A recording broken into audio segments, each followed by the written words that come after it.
की मुलजमों की बात को आगे बढ़ाने वाले और उदयपुर वाटी के इस विधानसभा क्षेत्र के कोने कोने से पधारे मेरे सम्मानित साथियों,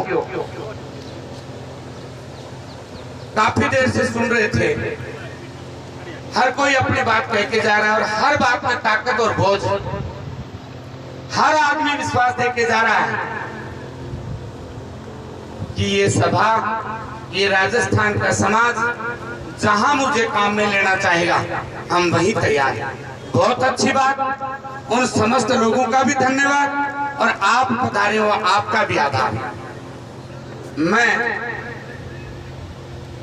इन समस्त लोगों की बात को रिपीट नहीं करते हुए आप लोगों से 2-3 सवाल करना चाहूंगा और उन सवालों का जवाब। क्या आपके मन में ये बात आई कि आरक्षण है क्या बवाल, है क्या चीज?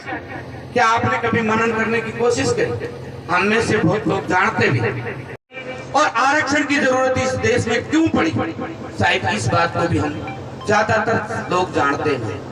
तो मैं मेरी अपनी बात को स्टार्ट करूं तो सबसे पहले इसी बिंदु से स्टार्ट करना चाहूंगा कि इस देश में आरक्षण की जरूरत क्यों पड़ी। साथियों और पिता तुल्य बुजुर्गों, ये देश सदियों से लगातार गुलाम रहता है और गुलामी के 4000 वर्ष तक लगातार कभी इस देश पर मुगलों ने राज किया, कभी डचों ने राज किया, कभी होनों ने राज किया, तो कभी ब्रिटिश शासकों ने राज किया, तो कभी पेशवाओं ने राज किया। और जब भी जिस भी कौम के लोगों ने राज किया उन्होंने अपने अनुसार इस देश के चलाने के लिए संविधान का निर्माण किया और उन अपने संविधान की अपनी अपनी विशेषताएं रही है। और जब ये देश विभिन्न तरीके विभिन्न पद्धतियों से गुलाम रहता रहा, तो आप लोगों को मैं निवेदन करना चाहूंगा कि इस देश के राज करने वाले उस जमाने के खुरापाती लोगों ने ज्ञान प्राप्त किया कि ये लोग इसको खोल क्यों नहीं रहे। 1000 बार समझाने के बाद भी तब उनको समझ में आया कि इनमें ज्ञान नहीं है। तब उन्होंने ध्यान दिलाओ, उनकी वो लाइनें आपको ध्यान होगी। उन्होंने कहा था कि शिक्षा बिन मति गई और मति बिन नीति गई और नीति बिन यश गया और यश बिन आपके पास पैसा नहीं, मतलब आपका सब कुछ, मतलब शूद्र का सब कुछ लुट गया।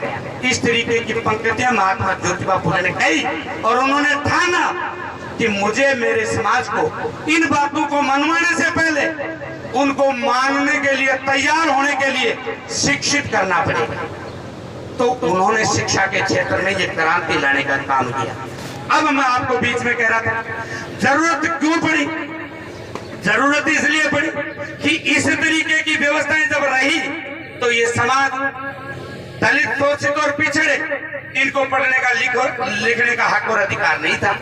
इसलिए जो दूसरे लोग पढ़ लिख कर आगे जा रहे थे उनकी बराबरी करने में हमारा ये वर्ग, हमारा ये समाज पीछे रहा और पीछे रहने से उनका विकास अवरुद्ध हुआ। उसकी वजह से जब ये देश आजाद हुआ, आपको मैं ध्यान दिलाना चाहूंगा, उस ओर लेके जाना चाहूंगा। सुबह से बैठे हो, परेशान हो, लेकिन कोई बात नहीं। आदमी जब बस में सवार होता है और दिल्ली के लिए जाना होता है, एक्सप्रेस होती है, बीच में अगर नहीं रुकता और तो छोड़िए, आप यूं समझिए। इसलिए मैं आपसे आग्रह करना चाहता हूं कि कुछ समय, बहुत समय आपने हम लोगों को दिया, लेकिन कुछ समय हमें और मैं आप लोगों को बताना चाहूंगा कि ये देश इसी तरीके से आज जैसे अपने इकट्ठे हुए, जब क्रांति की जरूरत पड़ी तब ये लोग खड़े हुए और इन्होंने क्रांति लाने का काम किया।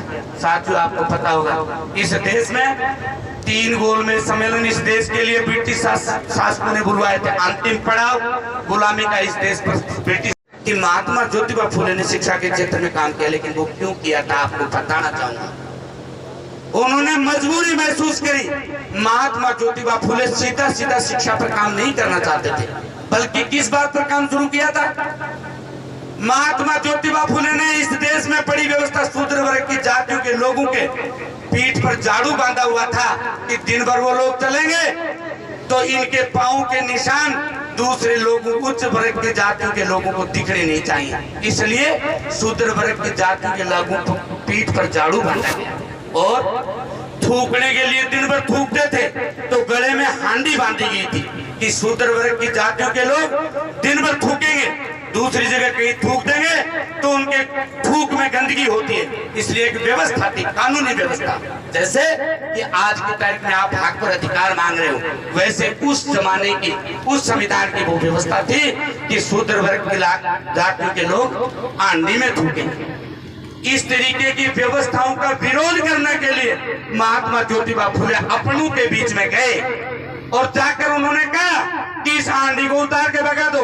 तो हमारे अपने लोगों ने उस आंधी को भगाने से मना किया और पीठ से झाड़ू को खोल दो, तो खोलने से मना किया।